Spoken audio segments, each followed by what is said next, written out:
I sacrificed my own financial stability for 3 years, sending $4,000 monthly to keep my parents afloat, only to be humiliated at their anniversary dinner while my sister took credit for saving the family.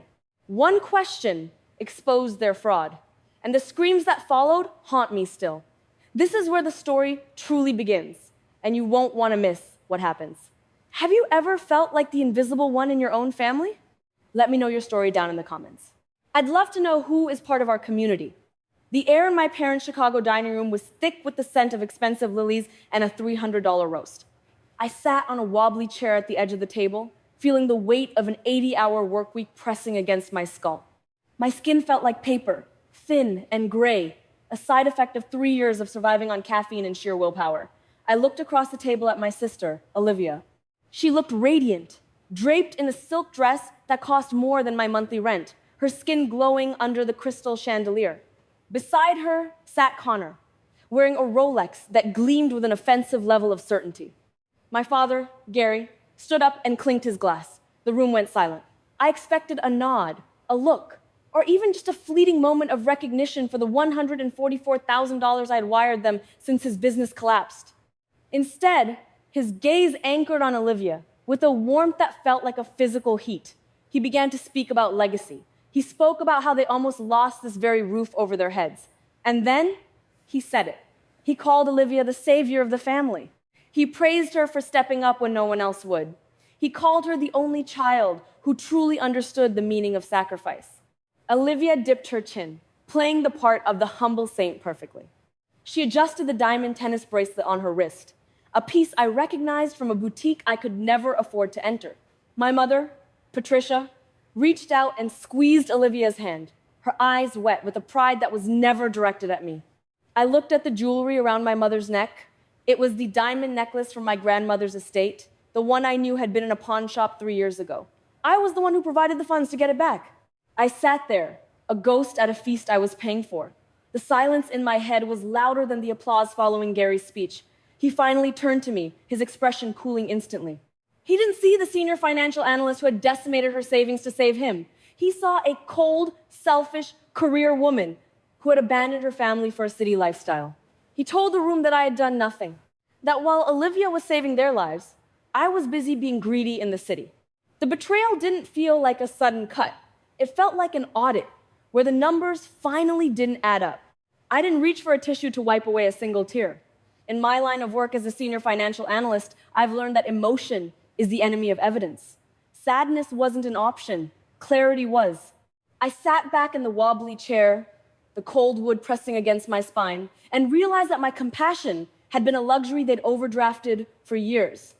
I'd been the silent investor in their version of family, and today, the dividend was a public insult. I reached into the pocket of my blazer and pulled out my phone. Anger wasn't loud this time. It was clinical. I didn't ask Gary for an explanation. I didn't beg Patricia to remember our phone calls. I simply opened my primary banking application. The biometric lock clicked with a sound that felt as final as a gavel. Gary barked at me to put the phone away, his face turning a dangerous shade of crimson. He said I was being disrespectful to Olivia and Connor on their special night. I didn't even look up. My thumb was already navigating to the outgoing transfers. I shifted my gaze to my mother. She was literally shaking, her hands gripped so tightly around her wine glass that her knuckles looked like white stones. She looked like a trapped animal, and for a second, I felt a flicker of pity. But then, I remembered the ramen and the 80-hour weeks. 3 years ago, we set up an account to handle the business shortfall. I said, my voice dropping to a register that was terrifyingly calm. I leaned forward, the bright white light of the phone screen cutting through the dim, candle-lit ambience of the dining room. I'm looking at the ledger now, Dad. $4,000. Every single month, like clockwork. $144,000 in total over the last 36 months. I turned the phone around, holding it up so Gary could see the screen. Stark black text on a white background. Outgoing transfer. Recipient, Patricia and Gary joint checking, memo, home, and medical. I realized in that moment that my parents were caught in a trap I call the normalizing of cruelty. They had spent years normalizing Olivia's parasitic behavior and my silent sacrifice until the truth became a threat to their ego. They needed Olivia's influencer persona to be real because it allowed them to pretend they weren't struggling. They had normalized the idea that I was just a walking paycheck, a utility they could use without acknowledgement. Olivia shrieked, jumping to her feet and claiming I was hacking the system. Connor tried to wave a dismissive hand, his heavy gold watch catching the light, as he accused me of photoshopping screenshots. I didn't argue, I just refreshed the live data. The little loading wheel spun and updated right in front of Gary's eyes. I wasn't just defending myself anymore, I was executing a search warrant in real time. So, if Olivia is the savior, I asked, my voice cutting through the silence like a scalpel, why is every single cent of the mortgage coming from my account? Mom, where is the money Olivia supposedly sent? Gary snatched the phone from my hand, his brows furrowed as he scrolled through the data he had tried so hard to ignore. The air in the room didn't just feel cold, it felt frozen.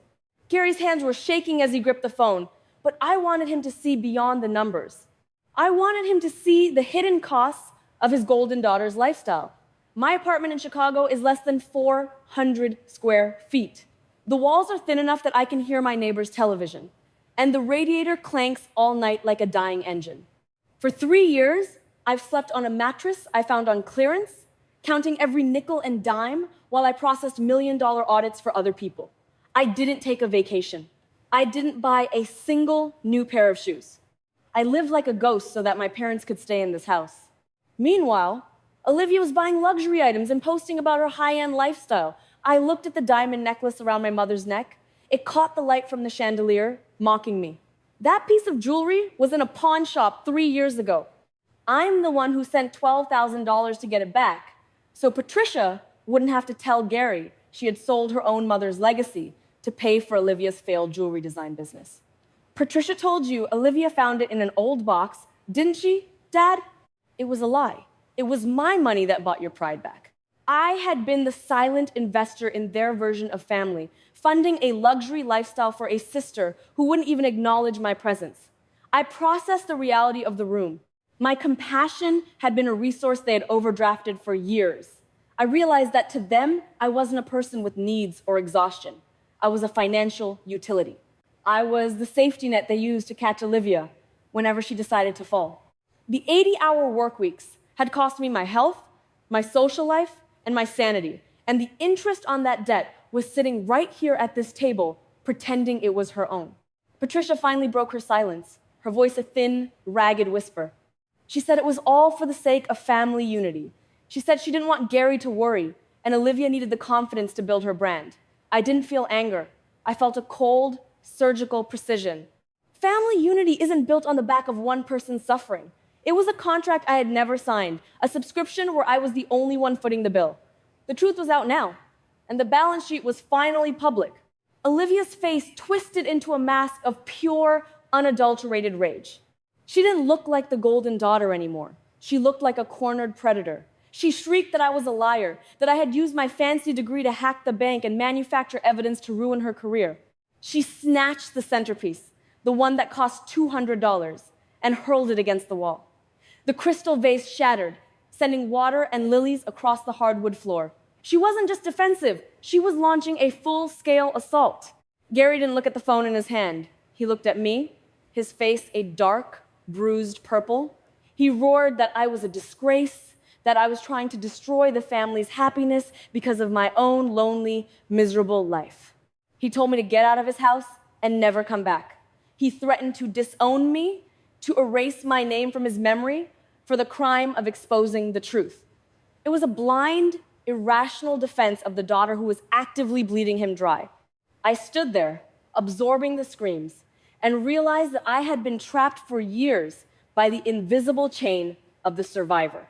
I was a prisoner in a house with no songbirds, living in a psychological cage where the bars were forged from a sense of duty and the walls were built from the family first mantra. I had normalized their cruelty because it was easier than facing the fact that they didn't love me, they loved the $4,000 I provided.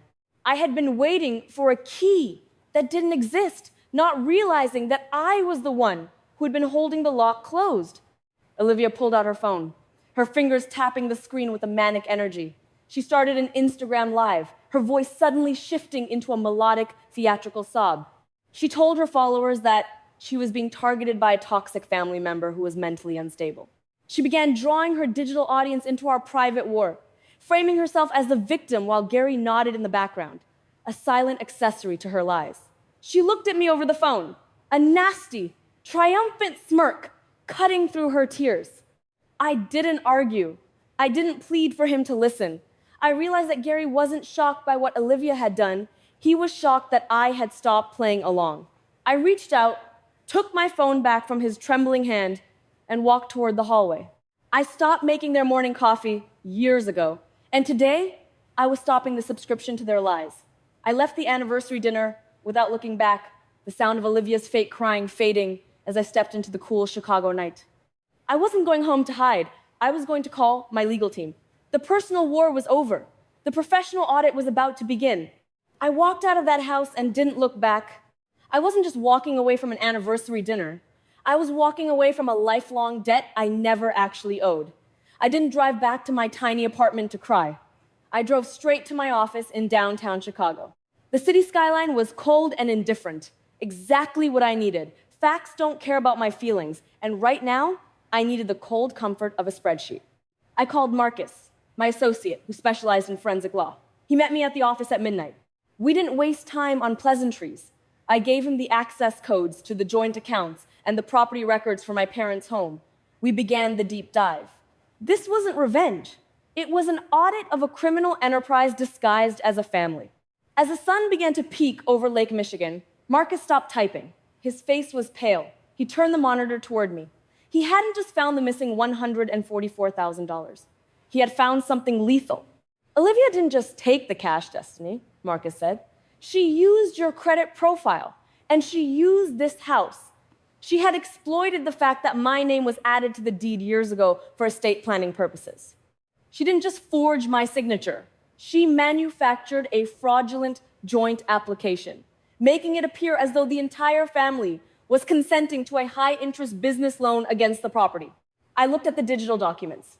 My signature was there at the bottom of a second mortgage application for $300,000. It was a perfect imitation, but it wasn't mine. Olivia had used my identity to secure a loan for her brand. She had collateralized our parents' only asset, their home, against a mountain of fake business debt. The house wasn't just in pre-foreclosure because of missed payments. It was the centerpiece of a massive fraud. That was the moment I realized that my loyalty had been weaponized against me. I had spent years as the silent guarantor of their dysfunction, thinking my endurance was a sign of strength. But true strength isn't found in carrying the weight of people who refuse to walk. It's found in having the courage to set the burden down. My compassion was a luxury they had officially overdrafted, and the interest on their deceit was a debt I was no longer willing to service. My parents hadn't been protecting the family. They had been protecting their favorite parasite at the cost of my future. I was suffering from a learned helplessness, a conditioned silence that allowed them to treat me as a walking paycheck. But the audit had revealed the truth. I was a survivor, not because I could endure their cruelty, but because I finally had the power to end it. File the report, Marcus, I said. My voice was clinical, devoid of the hesitation that had held me back for 3 decades. Identity theft, forgery, wire fraud. Don't leave out a single decimal point. I stood by the window and watched the light hit the skyscrapers. It was a different kind of sunrise, the kind made of facts, numbers, and quiet retribution. The ledger was finally being balanced, and for Olivia and my parents, the bill was about to come due. The subscription to my silence had just expired. It took less than 72 hours for the first dominoes to fall. While the American legal system moves with a slow, deliberate weight, the financial world reacts in seconds. The moment the formal reports of wire fraud and identity theft hit the system, the bank issued emergency freezes on every account Olivia had touched. The digital house of cards she'd built began to fold in real time. Sponsorships evaporated as the investigation pending tags hit the public record. And the influencer lifestyle she'd stolen was liquidated by the cold reality of a forensic audit. My phone stayed silent, blocked, and buried until the knock came on my door. I stood in my 400-square-foot studio, a space they had mocked, and looked through the peephole. My parents were there, standing in the dingy hallway that smelled of old paint and broken dreams. Gary looked diminished, his shoulders slumped, as if the weight of the $300,000 forged mortgage had finally crushed his spine. Patricia was leaning against the wall, her eyes red and swollen, her face a map of the panic she had spent years trying to avoid. And there was Olivia. She looked like a ghost, no makeup, no silk dress, just a hollow shell of the persona she had sold to the world. I opened the door, but I didn't invite them in. I stood in the threshold, the physical barrier of my small, hard-earned life finally serving its purpose. Patricia started wailing immediately, begging me to think of the family. She said Olivia was young and had just made a mistake. Gary didn't roar this time. He whispered. He asked me to drop the charges, to save the house from the bank. He said they were losing everything. I reached for the folder sitting on my small kitchen table. This was the finisher. I didn't offer them a hug. I offered them a copy of the legal petition I had already filed. I informed them that I wasn't waiting for a lengthy court battle to decide their fate. I had prepared a voluntary transfer of receivership and a power of attorney. I gave them a simple choice. Sign the documents giving me full control to stabilize the estate, or I would deliver the forensic evidence of their complicity in Olivia's wire fraud to the district attorney's office by noon. I already did what was necessary. I said, my voice as cold and clear as a Chicago winter. The house isn't going to the bank. It's coming to me. You will live there under my rules, or you won't live there at all. Gary tried to speak, to offer some version of an apology that tasted like desperate self-preservation, but I raised my hand. Lethal precision was the only language I had left for them. I told them that my compassion was a luxury they had overdrafted for the last time. Olivia tried to hiss one last insult, something about how I was a soulless drone, but the fire was gone. She was bankrupt in every sense of the word. I looked at Patricia, the woman who had helped the getaway driver. I told her that if a single dime ever reached Olivia again, I would walk away and let the sheriff change the locks. Goodbye, Mom, I said. I closed the door and turned the deadbolt. The click was the only sound in the room. And for the first time in 32 years, it was the sound of total silence. The aftermath of the fraud report was swift and absolute. Olivia and Connor's marriage didn't survive the first thaw of a Chicago spring. Once the money dried up and the legal delusions were shattered by the cold reality of a federal investigation, they turned on each other with a vicious intensity that proved their union was never about love, but about a shared appetite for my resources.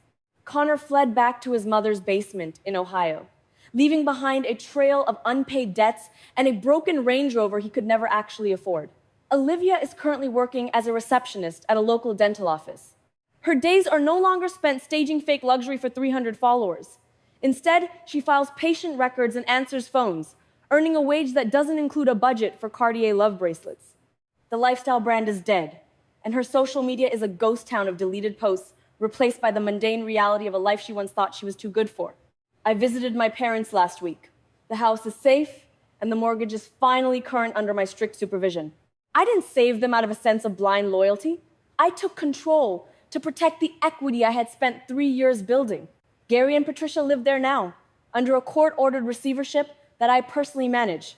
No more secrets, no more paperless lies.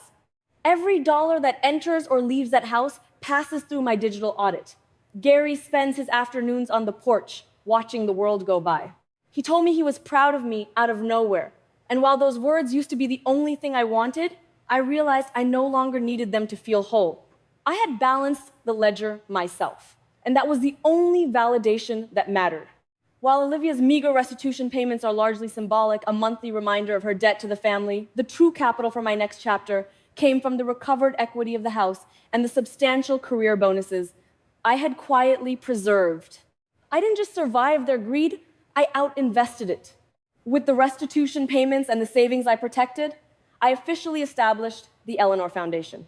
It is named after my great-grandmother, a woman who understood that a real legacy is built on integrity, not on the flash of a camera lens. The foundation provides legal support and forensic accounting services for young professionals who are being financially exploited by toxic family members. We help them find the paper trails, file the reports, and set the boundaries that I was once too afraid to set for myself. Every time I help a survivor break their own invisible chain, I feel a sense of peace that no anniversary dinner could ever provide. This is what I call the justice of the sower, taking the ruins of a betrayed kindness and planting something that will actually grow for others. I've come to realize that for many of us, the hardest part of leaving a toxic situation isn't the action itself, but the grief for the family we never had. We stay because we hope that one more check, one more sacrifice, or one more silent endurance will finally buy us the love we deserve. But you cannot buy something from people who are bankrupt of character. If you find yourself sitting at a table where your worth is being diminished and your presence is being treated as a utility, remember that you are not a burden. Your compassion is a luxury that those people have officially overdrafted for the last time. Setting a boundary isn't an act of hate. It is an act of self-preservation. It is the revolution that happens when you stop asking for permission to exist and start granting it to yourself. The truth may be cold, and it may be factual, but it is the only weapon that can truly set you free. I am no longer a ghost in my own childhood home. I am the architect of my own life, and for the first time in 32 years, the silence is finally mine. If this story resonated with you, please share it. Let's build a community where integrity matters more than image. Don't forget to subscribe for more journeys of justice.